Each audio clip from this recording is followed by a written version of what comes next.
Hello guys, good morning. मैं आज का टॉपिक लेके आया हूँ, वो है हमारा कि जो आईसीयू जो बेड होते हैं, तो मॉड्यूलर बेड भी बोल सकते हैं। तो वो डिफरेंट टाइप्स के इसके अंदर मूवमेंट्स होते हैं, पोजीशन हम दे सकते हैं। और आप देख पाए होंगे कि मॉड्यूलर जो भी बेड होते हैं वो पोर्टेबल्स होते हैं। एक जगह से दूसरी जगह आप उसको पोर्ट कर सकते हो, ले जा सकते हो। ठीक है, इसके अंदर व्हील लगे होते हैं, आप देख रहे हो। तो इनको लॉक करने के लिए लॉक, और ये लॉक हो गया, और एक होता है अनलॉक, ये इसके अंदर अनलॉक से। ठीक है, अनलॉक होने के बाद में एक बेड को आप पेशेंट को आपको ट्रॉली पे या व्हील चेयर पर ले जाने की आवश्यकता नहीं है। बेड को भी आप एक जगह से दूसरी जगह शिफ्ट कर सकते हो, सबसे बड़ी सुविधा है इसके अंदर। दूसरी नॉर्मल बेड की तरह ही इसके अंदर बहुत सारे हम पोजीशन दे सकते हैं मरीज को, वो सारा इसके अंदर पैनल है। ठीक है, आप ये पैनल देख रहे होंगे, ठीक ऐसे रखो। ठीक है, ये आप पैनल देख रहे हैं, इसमें सारी की है जिससे हम लोग पेशेंट को विदाउट किसी मूवमेंट के हम लोग पोजीशन दे सकते हैं। सबसे अच्छा फीचर इसके अंदर ये है। तो आप देख पाओगे कि सबसे पहले हम पेशेंट को अगर बेड की साइड अप या डाउन करना है तो सबसे पहले क्या करना है, आपको ये जो की है, ये सेंटर की है, इसको हमेशा प्रेस करके ही आपको ये करना होगा। तो आप बेड की हाइट करना है तो देखो, ये प्रेस करके आप बेड की हाइट कर सकते हैं। ठीक है, जितनी अब हाइट की आवश्यकता है उतनी हाइट आप बेड की कर सकते हैं। डाउन करना है तो डाउन वाले आप देख रहे हो, फ्लैट जो है हाइट तो बेड है उसके नीचे वाले प्रेस करोगे, ये डाउन हो गया। उसके बाद आपको चाहिए कि पेशेंट को हेड एंड साइड को अप करना है, हेड एंड साइड को अप करना है, लेग एंड साइड को डाउन करना है। ठीक है, ये पोजीशन हमारी जिसको बोलते हैं रिवर्स टेंडरबर्ग पोजीशन बोलते हैं। कौन सी? रिवर्स टेंडरबर्ग पोजीशन है। ये हम लोग पेशेंट को 45 डिग्री, ठीक है, 45 डिग्री पेशेंट का head and leg and side को डाउन करते हैं, हेड एंड साइड को अप करते हैं रिवर्स टेंडरबर्ग पोजीशन में। इस पोजीशन का यूज हम मोस्टली जो भी कार्डिक मरीज होते हैं, रेस्पिरेटरी डिसऑर्डर वाले पेशेंट्स होते हैं, उस पेशेंट में हम लोग इसका यूज करते हैं। उसके बाद में अगर इसका हम लोग उल्टा करें, ठीक है, कि लेग एंड साइड को हम क्या करेंगे, अप करेंगे, और हेड एंड साइड को है हम लोग डाउन करेंगे। मतलब सिर वाले पार्ट को डाउन करना है और जो पैर वाले पार्ट को है ऊपर करना है। तो इसको बोलते हैं टेंडरबर्ग पोजीशन।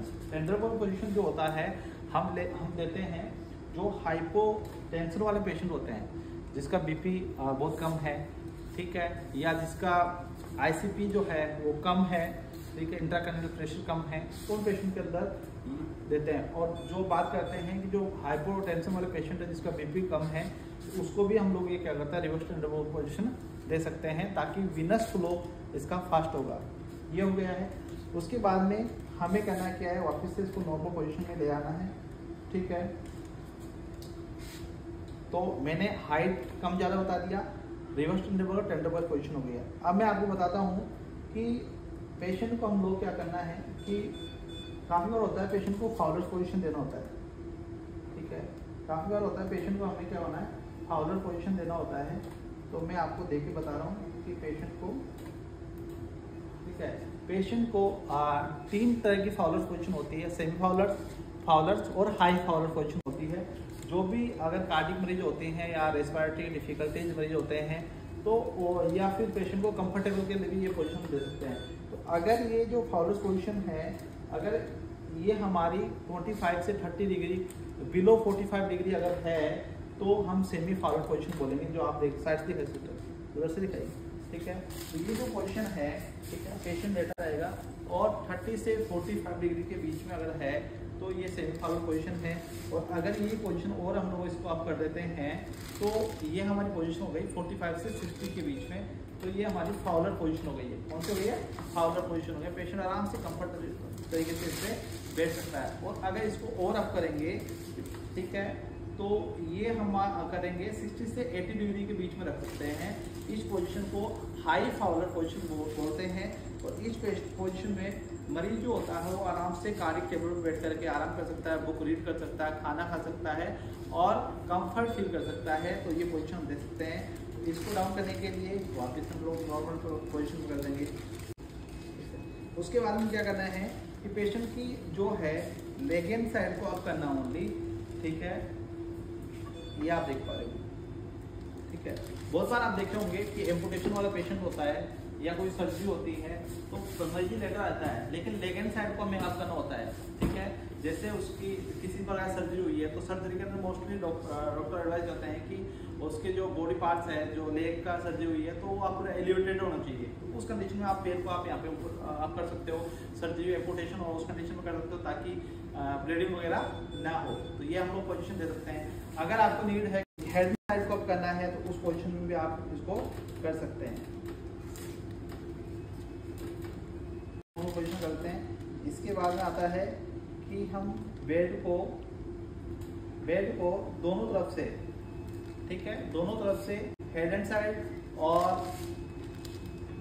ये लेग एंड साइड दोनों तरफ से हमें क्या करना है, अब करना है। तो आप देख पाओगे कि इस पोजीशन में अगर मरीज इस पे लेटा रहेगा तो हेड एंड साइड भी अप है और लेग एंड साइड भी अप है। इस पेशेंट पे पोजीशन को हम लोग पोजीशन देते हैं डिफरेंट टाइप्स की डिजीज के कंडीशन के अंदर। अगर डॉक्टर एडवाइस करता है कि पेशेंट को आपको head and leg and side दोनों को अप करना है तो आप ये पोजीशन दे सकते हो, ठीक है।